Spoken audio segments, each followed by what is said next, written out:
자, 그러고 나서 이제 드디어 이제 노동운동을 본격적으로 내 인생을 어떻게 할 거냐. 이 그 고대 정외과를 가는데 삼수, 사수 끝에 나이로 보자면 대학교 갈 때 삼수를 했고 예. 고등학교 갈 때 했기 때문에 4년을 늦게 간 거예요, 이 양반이. 뭐 하셨어요? 뭐 하느라고 늦게 가셨어요? 일단 뭐 한지는 잘 모르겠는데 공부는 안 한 것 같아요.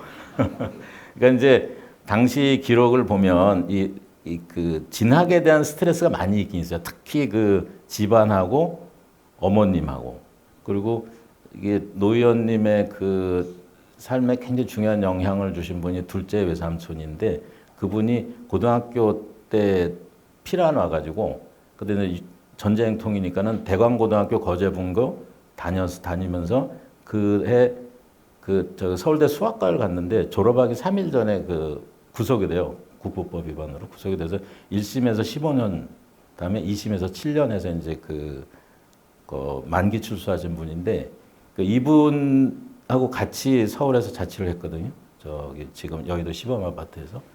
그때 그 삼촌이 가지고 있는 책들. 나중에 그 인천에서 같이 일하던 사람들 얘기 들어보면 그때 뭐 노회찬 선배가 자기는 이미 그 당시에 레닌 책 같은 것도 봤다. 그건 뭐 자기 책이 아니라 이제 외삼촌 책인데 외삼촌은 어떤 종의 아우라 같은 게 있는데 뭐 이렇게 애들한테 뭘 가르쳐 들지도 않고 친구들이 그 여의도 시범 아파트고 좋은 아파트에 그 많이들 놀러 올 거 아닙니까? 뭐 술 담배 하면서 뭐 해도 외삼촌은 그 간섭 안 하고 그래서 노 의원이 굉장히 그 어른처럼 모시고 아버지처럼 모셨다는 분이 둘째 외삼촌인데 그분의 영향을 좀 많이 받았습니다. 자, 그리고 대학교에 가서도 이미 나이가 동기들보다 4살이나 많았잖아요. 그러다 보니까 학생 운동을 하거나 하는데 전면에 나서지 않습니다.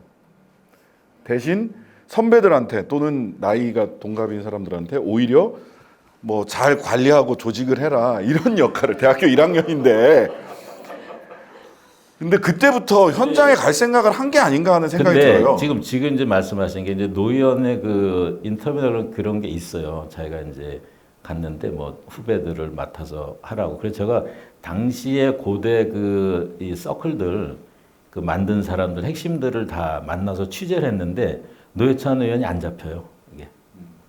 그래서 그 양반이면 거짓말 할 일은 없는데 널리해서 고대에서 이렇게 알려진 이런 고대에서 운동을 거의 안 하거든요. 사실은. 학생 운동은 안 해요. 첫째는 나이가 많았다는 거예요. 나이가 많으면 고대 친구들 얘기는 그 나이보다 학번을 중심으로 하는데, 응? 그리고 서클에 소속되지 않으면은 운동을 할 수 있는 경로가 없는데 두 개 다 안 맞아가지고 사실은 이렇게 약간 겉돈 측면이 있는 것 같아요.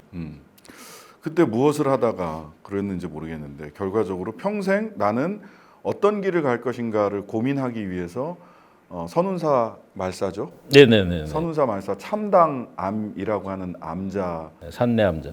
산내암자. 네. 이게 참당암에서의 모습입니다. 제법 수치 있었습니다, 저 때. 참당암에서 어떤 결심을 하게? 참당암에서 몇 살 때였죠? 그게 이제 81년이니까 계산해 보세요. 나 이거 계산이 안 되니까. 81년도 이제 3학년 때 갔는데 그때는 이제 참당암에서는 이리 갈까 저리 갈까 숲속의 두 갈래길 중 하나를 선택하는 게 아니고 내가 가기로 한 길을 가는데 이제 잔돌 불살라 버린 거죠, 그때. 그래가지고 자기는 그때 이제 큰 고민이 이제 가족 문제하고 그다음에 이 사랑하는 여인이 있었거든요. 초등학교 동창. 초등학교 때 그 소설에서 나오는 것 같은 무슨 전학온 예쁜 여학생인데 공부를 잘해. 근데 얘가 나보다 더 잘해. 그래서 화가 나가지고 막 그 불그락불그락 해가지고 그 일기에 그걸 썼어요. 그랬더니 선생님이 그러는 게 아니다 이렇게 또 썼는데. 아니, 근데 너무 익숙하지 않습니까? 이 얘기는 나보다 공부 더 잘하는 그 전학온 여학생. 무슨 소나기 읽는 것 같았습니다. 그때. 근데 대학교에 와서 만나서 실제로 네, 그 실제로 그 두 분이 사귀셨고 그 동생한테도 노회찬 의원이 동생한테도 좀 소개시켜줄 정도로 이렇게 했어요. 네. 그래서 부모님의 기대를 저버리고 내가 이 길을 끝까지 갈 수 있을 거냐. 그 다음에 이 여성과의 관계를 어떻게 정리할 거냐. 이런 고민을 하고 결론을 내리죠.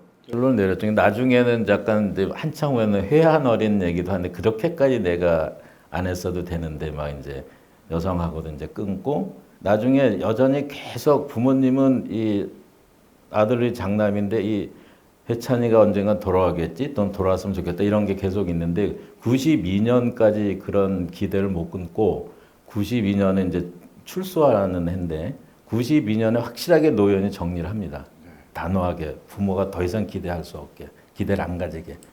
그때 마지막에 출소 직전에 어머님께 쓴 편지가 있는데요. 이게 이제 평전 안에 있는데 그 편지 정말 굉장히 예의를 부모님의 다 할 수 있는 모든 예의를 다 하면서도 너무 단호해요.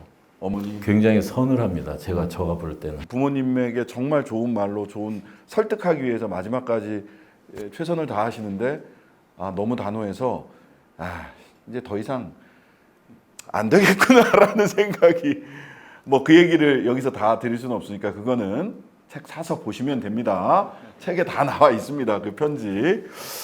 굉장히 단호해요. 요 대목에서 조금 이제 상기할 필요가 있는 게 제 기억으로 보면 2012년에 국회의원이 이제 다시 됐을 때 어떤 공무원이 이제 와서 노현님 저 원내에 다시 들어오셨으니까 인사드리러 왔다고. 근데 그때 안 계셔가지고 그러면서 누구시냐고 그랬더니 고대 무슨 경영학과 79학번이래요 하고. 그러니까 이제 그 79학번이면 노현님이 동기거든요, 학번으로는. 학번 동기인데 나이는 훨씬 어리게. 그러니까 이제 그러니까 이제 그런 관계가 있는 거예요. 그러니까 같이 운동을 하지는 않았지만 뭔가 이제 그 시기에 그러니까 어떤 구체적으로 존재가 잡히진 않지만 어쨌건 그 아우라가 그 79학번들한테는 느껴지는 무언가가 있는 그런 분이었다는 하나의 어떤 증거고, 뭐 이런 분이 한 몇 분 제가 그 의원실에 찾아온 분이 있었어요. 그런 게 있고, 또 예전에 제가 들었던 기억에는 80년 광주 항쟁이 의원님한테 각별한 어떤 세상을 보는 시선을 바꾸게 한 어떤 계기였다라는 얘기를 들은 적이 있습니다. 그러니까 조직적으로 뭔가 하지 않으면 안 된다라고 하는 걸 광주를 통해서 느꼈다, 이런 얘기를 예전에 들은 기억이 나고, 그리고 뒤에 이제 여기 참당함에 가시고, 그 다음에 이제 82년도에 그 용접 그 영등포 거기 다니면서 이렇게 다니시니까 이제 그게 쭉 하여튼 그 대학 이후의 그런 삶은 그 연속에서 좀 볼 필요가 있지 않을까 이런 생각이 듭니다. 참당항에서 이제 나오셔서 난 이제 노동자의 길을 가겠다. 그리고 노동자들을 조직하겠다라고 말하자면 직업 전투원의 길로 본격적으로 접어들기 위해서 총기를 분해 수입하고 이게 사용할 수 있는 방법을 필요하죠. 그래서 이제 용접 기능사 자격증을 따게 됩니다. 그리고 옆에 이 사진이 그때 동기들. 네, 그때 같이 다니시는 분들. 가운데 분은 누군지 잘 모르겠는데 의형제 맺은 그 동생이 김종혜 씨가 여러분이 본데 맨 왼쪽에 있는 분이에요. 이 민소매 티를 입고 계신 네, 터프하신 분이 당시 의형제를 직업학교에 다니면서 했고 98년도인가 책에 보면 노회찬 대표가 TV에 나오는 걸 보고 내가 의형제 맺은 그 노회찬이야? 노회찬이 대학생이었어? 고대야? 그래서 그때 연락을 당으로 했다고 합니다. 네. 그리고 당일날 종혜야 어디니? 나 충주예요. 잠깐만 기다려 하고 충주로 네, 만난 건 다음 날. 네, 다음 날 바로 전화한 다음 날. 충주로 내려가서 만나고 그래서 이제 이렇게 그때 직업학교에 계셨던 분. 이게 제가 아우 김종혜라는 거를 따로 조금 쓰는 이유는 이게 이제 그 김종혜라는 분이 충남 보은 분인데 워낙 가난하게 살아서 중학교도 졸업을 못했거든요. 근데 저 직업학교를 가려면 중학교 졸업장이 있어야 되는데 가짜 졸업장 가지고 이제 그 했어요. 근데 그 사실 그때 노연은 안 얻어 터졌겠지만 굉장히 선생들 많이 맞거든요.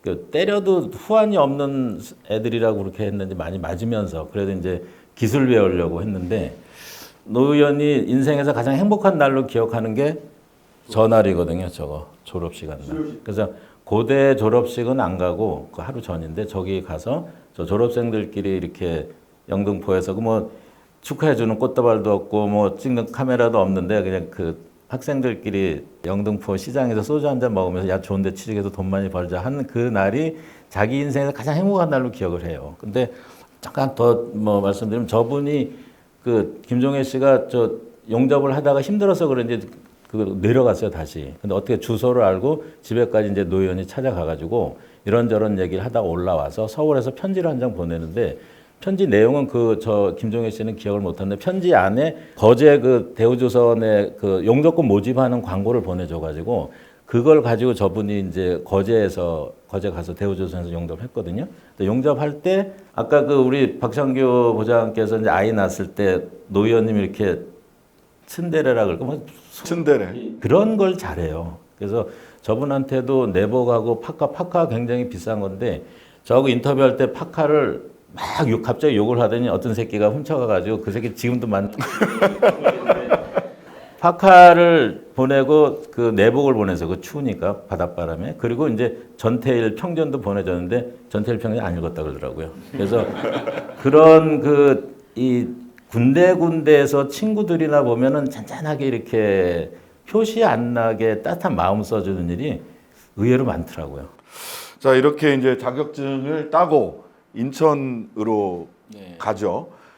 근데 인천에 가기 전에 이 양반 성격이 드러나는데 인천, 부천 이런 쪽에 있는 중소 공장들의 규모, 취업자 수, 노동조합이 있는지 이거를 다 찾아가지고 스크랩을 해놓습니다. 아니 위장 취업을 그렇게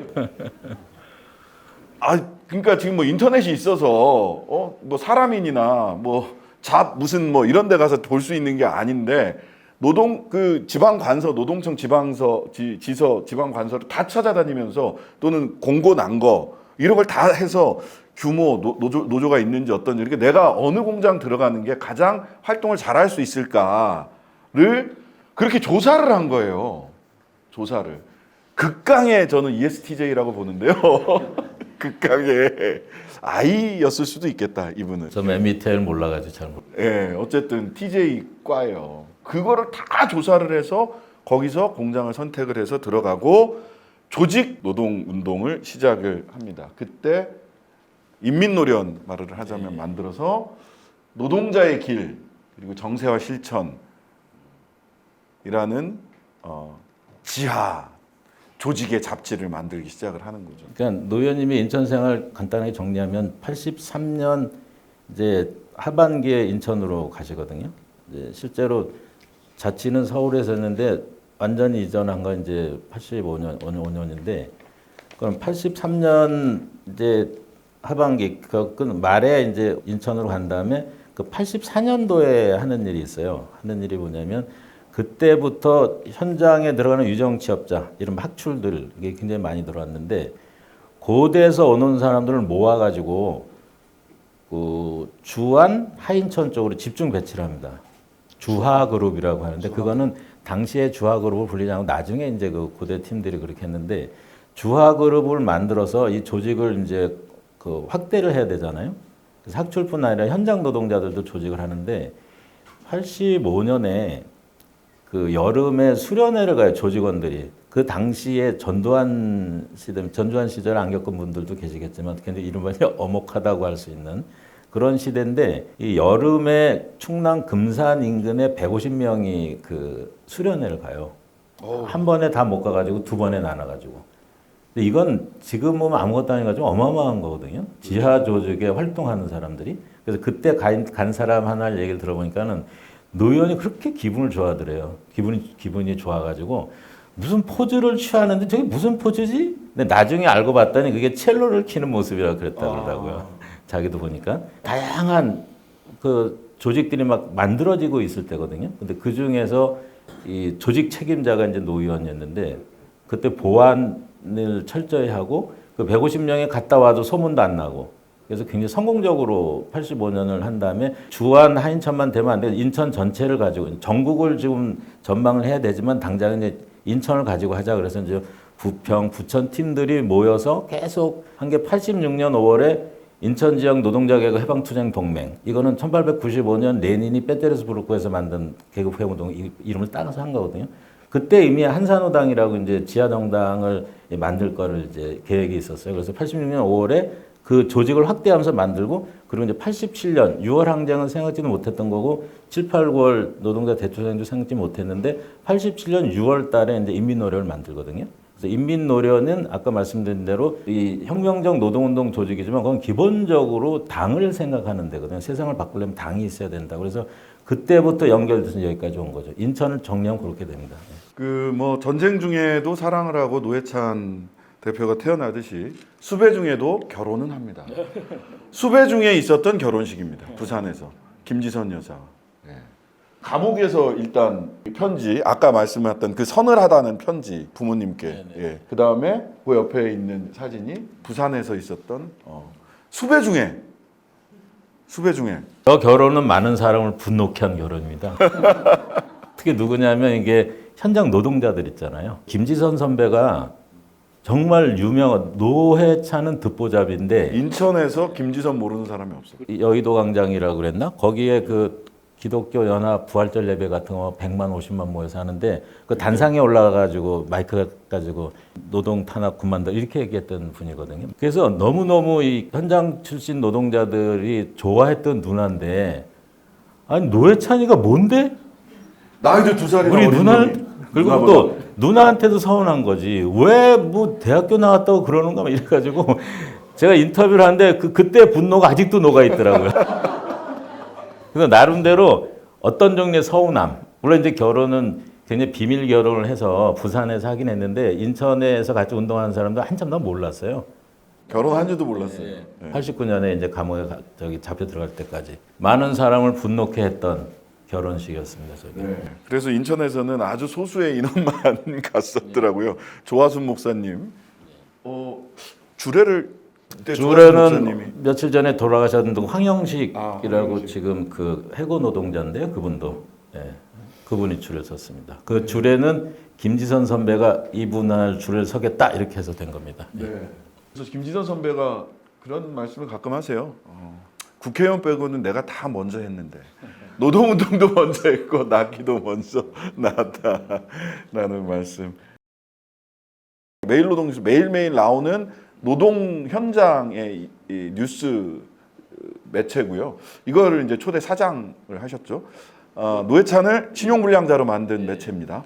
잠깐만 말씀드리면 이제 93년부터 2003년 10년 동안 한 다음에 이제 다른 데로 넘어가는데 이 매일노동뉴스가 노 의원한테 갖는 의미는 그때 이제 진정초 시절이나 이럴 때 보면은 지역 현장에 그 들어가기 어려운데 매체를 만들어서 지사로 해서 그 조직 활동을 좀 원활하게 했다는 거 하나하고 또 하나는 그 시기에 92년대 감옥에 나온 이후로 진보정당 만들자는 이 팀들이 운동권 안에서도 소수로 계속 영역이 좁아지고 이 소외당했고 왕따까지 당했거든요. 근데 매노 사장이라는 거로 저기 보면은 사람들이 장난이 아니거든요. 지금은 저 매체 영향력이 상대적으로 떨어졌는데 노동부 장관이 맨 처음 읽는 게 저거죠. 진념이나 이런 사람이 노동부 장관 할 때. 그래서 노 의원이 그 어려운 시기에 매노 발행인, 매일노동뉴스 발행인이라는 걸 가지고 좀 활동을 할 수 있는 영역을 좀 확보한 측면이 있다. 그런 매체가 될 것 같습니다. 지금도 나오고 있습니다. 매일노동뉴스. 예.